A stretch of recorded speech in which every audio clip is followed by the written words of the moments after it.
ಬೆಂಗಳೂರು 2ನೇ ಅಂತಾರಾಷ್ಟ್ರೀಯ ವಿಮಾನ ನಿಲ್ದಾಣದ ಚರ್ಚೆ ನಡೆಯುತ್ತಿರುವಾಗಲೇ ಬೆಂಗಳೂರಿನ HAL ವಿಮಾನ ನಿಲ್ದಾಣ ಪುನಃ ಆರಂಭದ ಬಗ್ಗೆ ಚರ್ಚೆ ಶುರುವಾಗಿದೆ. ಬೆಂಗಳೂರಿನ 2ನೇ ಅಂತಾರಾಷ್ಟ್ರೀಯ ವಿಮಾನ ನಿಲ್ದಾಣಕ್ಕೆ ಕೇಂದ್ರ ಸರ್ಕಾರದಿಂದ ನಿರೀಕ್ಷಿತ ಬೆಂಬಲ ಸಿಕ್ಕಿಲ್ಲ ಎಂದು ಹೇಳಲಾಗಿದೆ.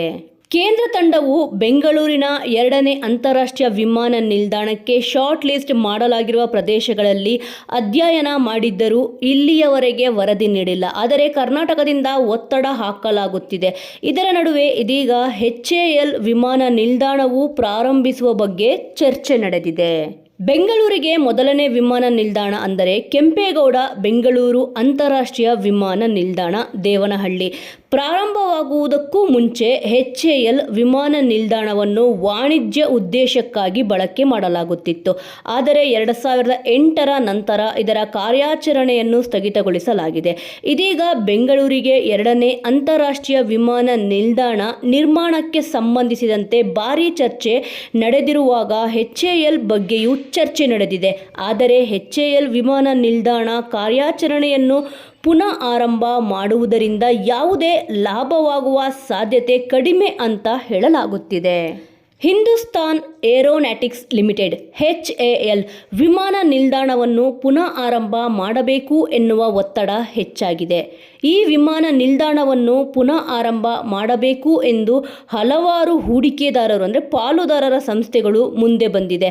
ಆದರೆ ರಕ್ಷಣಾ PSU ವಾಣಿಜ್ಯ ಕಾರ್ಯಾಚರಣೆಗಳಿಗಾಗಿ ವಿಮಾನ ನಿಲ್ದಾಣವನ್ನು ಪುನಃ ಆರಂಭಿಸುವುದರಿಂದ ಆದಾಯದ ದೃಷ್ಟಿಕೋನದಿಂದ ಅದು ಲಾಭದಾಯಕವಾಗುವ ಸಾಧ್ಯತೆ ಇಲ್ಲ ಎಂದು HAL ಅಧ್ಯಕ್ಷ ಮತ್ತು ವ್ಯವಸ್ಥಾಪಕ ನಿರ್ದೇಶಕ DK ಸುನೀಲ್ ಅವರು ಹೇಳಿರುವುದಾಗಿ ಸದ್ಯ ಈಗ ವರದಿಯಾಗಿದೆ.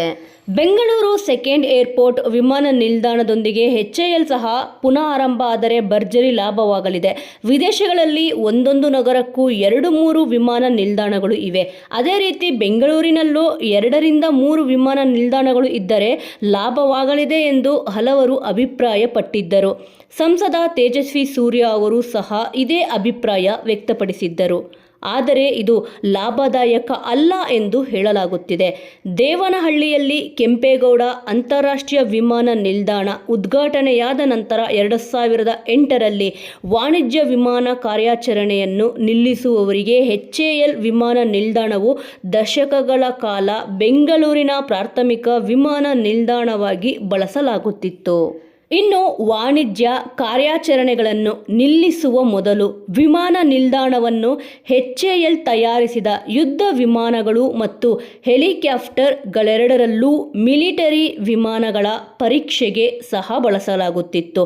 ವಿಮಾನ ನಿಲ್ದಾಣದಲ್ಲಿ ಹಾರಾಟ ಪರೀಕ್ಷೆ ಮುಂದುವರೆದಿದ್ದು 2008ರಿಂದ ಗಮನಾರ್ಹವಾಗಿ ಹೆಚ್ಚಾಗಿದೆ.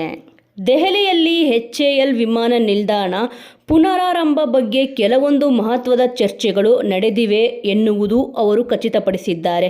ಬೆಂಗಳೂರು ಅಂತಾರಾಷ್ಟ್ರೀಯ ವಿಮಾನ ನಿಲ್ದಾಣ BIAL 2033ರವರೆಗೆ ಈ ಒಪ್ಪಂದವನ್ನು ಹೊಂದಿದೆ. ಹೀಗಾಗಿ ಅವರು ವಿಮಾನ ಹಾರಾಟಕ್ಕೆ ಒಪ್ಪಂದ ಹೊರತು ನಿಜವಾಗಿಯೂ ಯಾವುದೇ ಮಾರ್ಗವಿಲ್ಲ ಎಂದು ಡಾಕ್ಟರ್ ಸುನೀಲ್ ಹೇಳಿದ್ದಾರೆ. ಒಟ್ಟಾರೆ HAL ಪುನರಾರಂಭದ ಬಗ್ಗೆ ಈಗ ಪರಿಸ್ಥಿತಿ 50-50 ಇದೆ ಎಂದು ಮತ್ತೆ ಪ್ರಾರಂಭವಾದರೆ ಬೆಂಗಳೂರಿಗೆ ಭರ್ಜರಿ ಲಾಭವೇ ಆಗಲಿದೆ.